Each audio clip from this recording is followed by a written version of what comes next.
Now, ladies and gentlemen, welcome back to the analysis of YOLENO TV. I hope you're well from wherever you're watching this channel. Now, there is something bizarre that happened with William Ruto's led UDA elections. Something quite bizarre.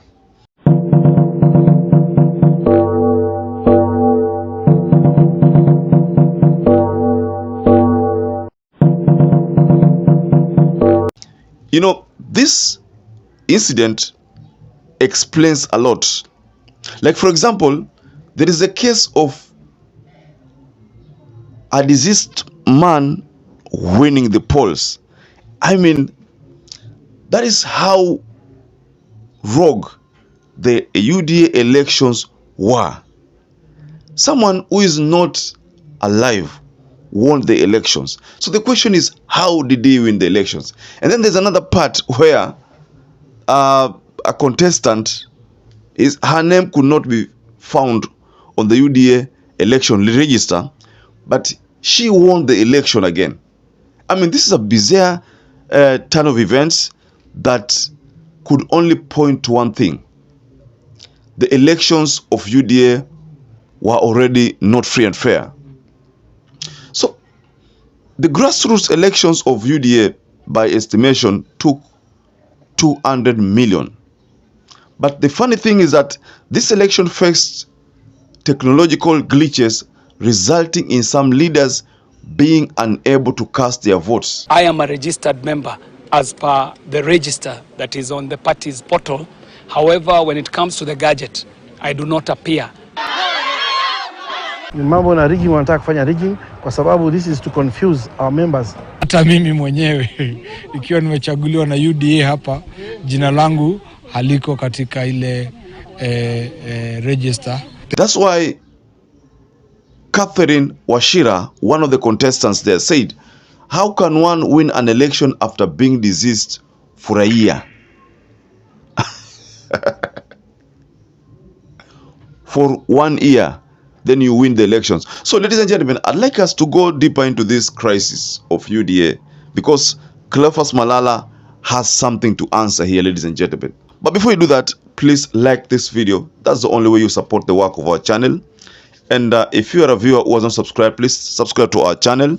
And to existing subscribers, thank you so much for making this channel grow.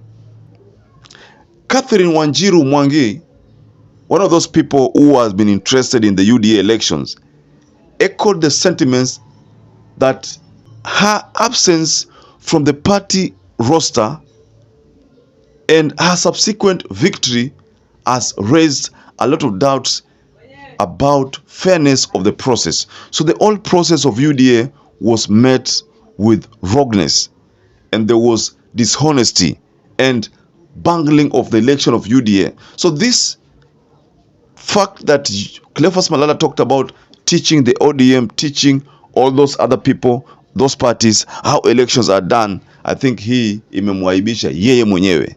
Because let's just be logical here, ladies and gentlemen. Someone has died, has been dead for 1 year. This person wins the elections. I mean, is pronounced the winner, but he's dead. Then there is this other case of like Catherine Wanjiru, who, according to her, she was not present in the party roster. And then she is pronounced a victor. I mean, these are things which are a bit concerning. Or could it be that if you're a contestant, then you're not supposed to vote? So there have been so many concerns here, ladies and gentlemen. And Wanjiru said, we demand answers because despite attempting to vote, the system failed to recognize my biometrics, yet I was declared a winner later. How is this possible? I mean, I'm in the register, but I can't vote. How is this possible? So there have been ultimatum that was issued to this National Elections Board of UDA, and many people are talking about a rerun in the affected area, and also there is threat that so many people will defect the party because of what happened, you know. And someone by the name Samuel Masaba said, "We give them 7 days to prepare for fresh elections. All candidates submitted their details at the party headquarters. We demand a reconfirmation of every aspirant's information."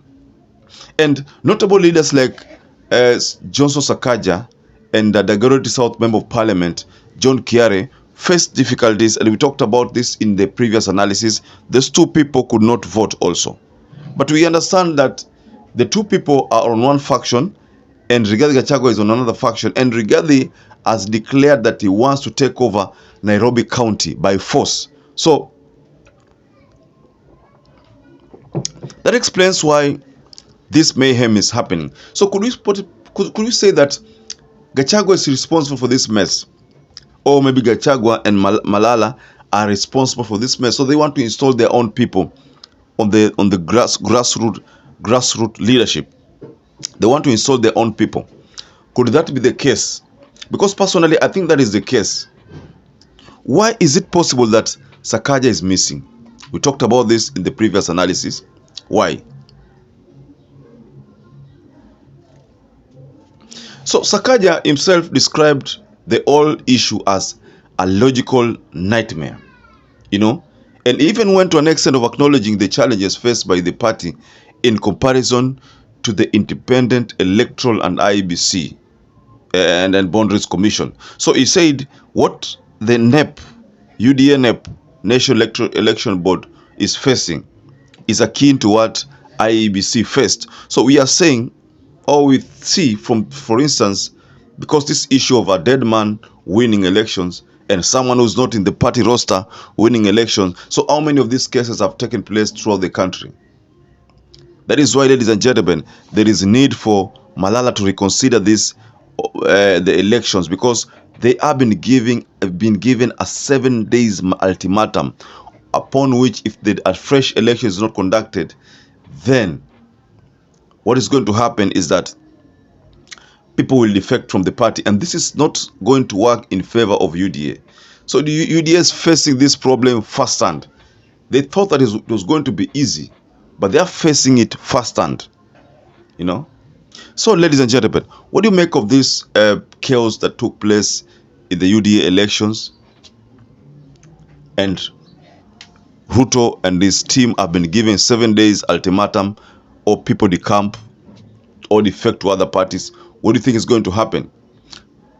So just give us your comment below the comment section. So once again, perhaps if you watch this video and you're not subscribed, please subscribe to this channel, like this video. So until you catch up again, stay safe and stay blessed.